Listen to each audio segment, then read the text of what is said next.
How fragile is the current global order? I'm Marco Perry. Welcome to the Perry Platform.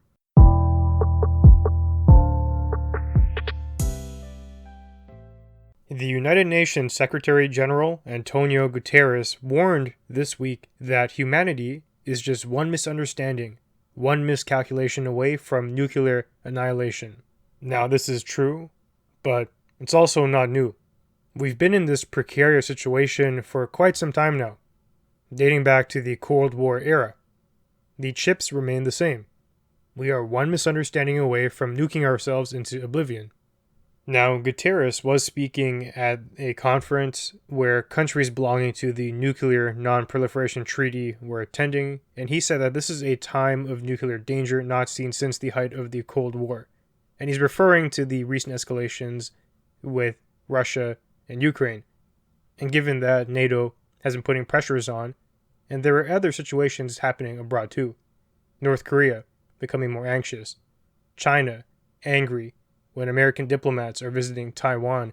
Tensions are getting high. And layer on the fact that we're talking about weapons of mass destruction. A singular nuclear warhead can level an entire city in about 10 minutes once it lands. And it produces fallout. So even if you do survive the heat melting your skin, you're going to be doomed to a cloud of toxic waste floating above you for many months to come. And that's just the aftermath of a single nuclear explosion. Now imagine if there are dozens. Now imagine if there are many more firing back and forth. This is a recipe for Armageddon, and it's an Armageddon that could happen tomorrow. It's unlike climate change in a sense because that is a slow-rolling phenomenon. It is something that perhaps we can develop scientific tech to counter. Nuclear standoffs are quite different. They're something that can happen in an instant. As the article said, they can happen as a byproduct of a misunderstanding, a miscalculation. And once it happens, there is very little chance of going back. It is my opinion that nuclear weaponry does pose the greatest threat to humanity at this point in time, just given the sheer destructiveness and the ease at which they can be deployed. Now, how many countries actually possess nukes? Currently, there are 9. There is the United States of America, Russia, France, China, the UK, Pakistan, India, Israel, and North Korea. Now, Canada is not on that list. We actually do rely on the protection of NATO and allies like America to come to our defense if needed. But one thing should be very clear here.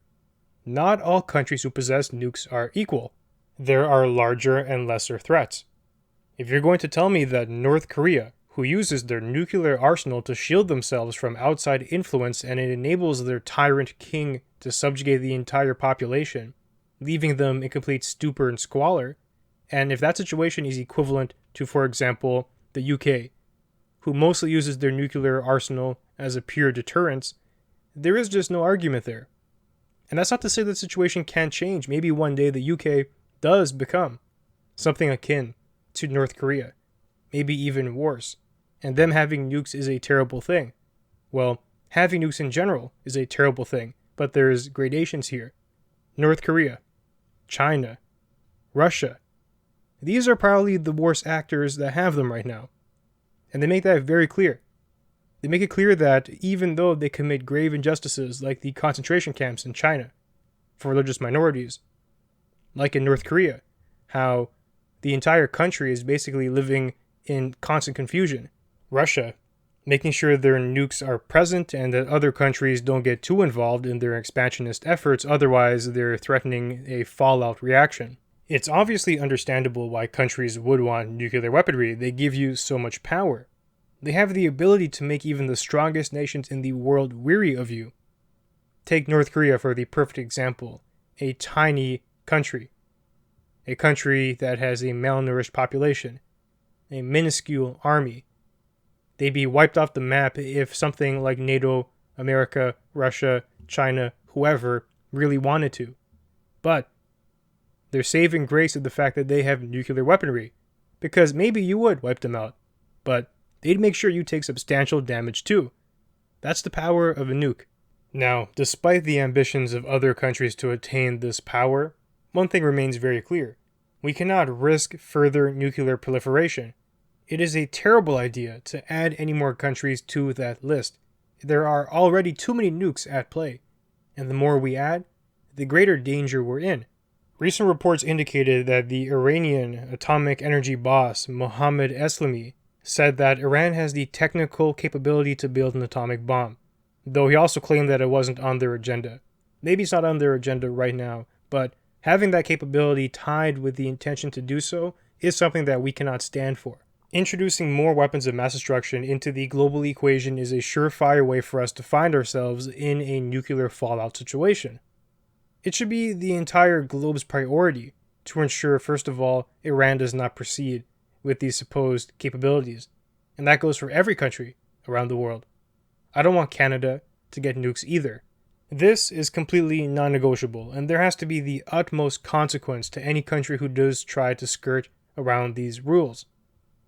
Now, after we establish that no country should ever, going forward, be trying to add themselves to this list of nuclear powers, there is the question of what do we do with the current list.